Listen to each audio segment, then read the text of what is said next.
नमस्कार। मात्र एक सप्ताह दिल्ली विधानसभा चुनाव का, 5 फरवरी दिल्ली का चुनाव। आज से एक हफ्ते बाद बुधवार के दिन ही दिल्ली के विधानसभा चुनाव। वर्षों से, एक दशक से अधिक समय से केजरीवाल दिल्ली की सत्ता पर काबिज हैं। आप पार्टी और उनका वोट बैंक भी 50% से ऊपर पिछले चुनाव के अंदर रहा। लगभग 53 साढ़े 53% का वोट, और जो उम्मीदवार जीते उन उम्मीदवारों का भी मार्जिन बहुत से स्थान पर तो 50,000 से भी ऊपर रहा। केजरीवाल स्वयं 2013, 2015 और 2020 में नई दिल्ली विधानसभा सीट से जीते। लेकिन क्या इस चुनाव में आप फिर से सत्ता में आएगी, या भाजपा उससे सत्ता छीन लेगी, या कांग्रेस निर्णायक भूमिका में रहेगी? ये हम देखेंगे, जानेंगे। चुनाव घोषित होते ही मैनिफेस्टो बनते हैं, और मैं समझता हूं कि आज पार्टियों को मैनिफेस्टो नाम बदल देना चाहिए। मैनिफेस्टो के नाम पर ग्रैंड सेल का नाम दे देना चाहिए, क्योंकि जिस तरीके से सेल लगती है उस प्रकार के मैनिफेस्टो आने लग गए। सभी की जो मुफ्त की रेवड़ी कही जाने लगी, सभी मुफ्त की रेवड़ियां बांटने आ जाते हैं। और वो इस बार मुझे लगता है दिल्ली विधानसभा चुनाव के अंदर उन मुफ्त की रेवड़ियों का कोई असर नहीं है। जहां आप पार्टी ने महिलाओं के लिए 2100 रुपए की योजना को अपने घोषणा पत्र में दिया, और जो शुरुआत में दिया उन्होंने एकदम, तो उसका असर दिल्ली में थोड़ा थोड़ा नजर आ रहा था। लेकिन भाजपा द्वारा महिला समृद्धि योजना के माध्यम से 2500 रुपए माह, कांग्रेस द्वारा प्यारी दीदी योजना के तहत 2500 रुपए महिलाओं को देने की जो घोषणा हुई, उस घोषणा के बाद सारी घोषणाएं बेअसर हो गई, और आप पार्टी की घोषणा भी बेअसर हो गई। चाहे वो ऑटो वालों के लिए 10 लाख रुपए का इंश्योरेंस हो, चाहे 21,000 रुपए गर्भवती महिलाओं को देने की हुई। मैं सभी पार्टियों की मिला जुला कर बात कर रहा हूं, लेकिन ये घोषणाएं इतनी कारगर मुझे दिल्ली विधानसभा चुनाव के अंदर होती नजर नहीं आ रही। प्यारी बहन योजना जो भाजपा लेके आई, मध्य प्रदेश में, महाराष्ट्र में बहुत सफल रही, लेकिन दिल्ली के अंदर किसी भी राजनीतिक दल की महिलाओं के प्रति दी गई ये योजना मुझे नहीं लगता धरातल पर कारगर होगी, क्योंकि सभी की उस घोषणा से घोषणा बेअसर है।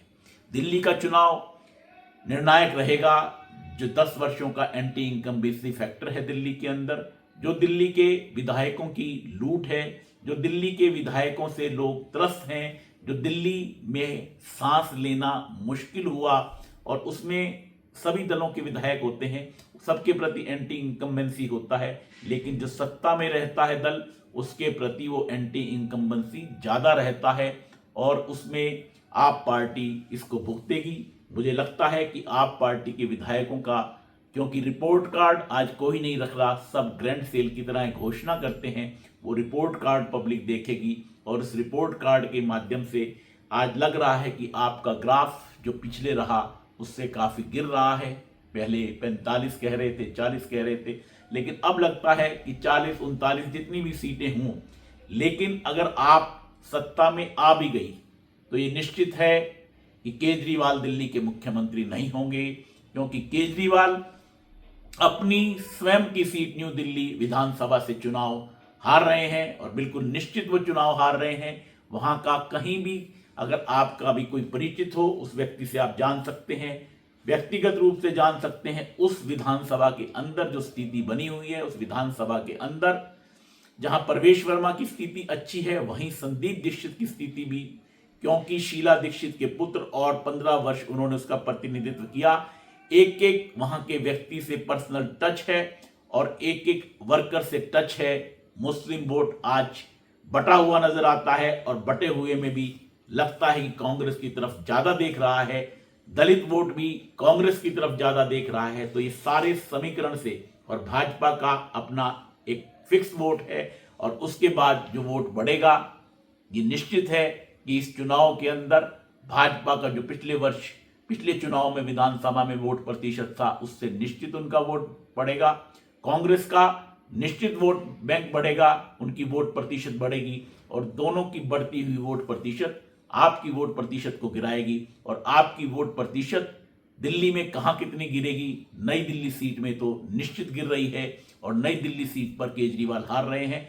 तो अगर आप सत्ता में भी आई तो भ्रष्टाचार के आरोपों से गए जेल में केजरीवाल अपने चुनाव को हार रहे हैं और वो मुख्यमंत्री नहीं होंगे। नमस्कार, जय भारत।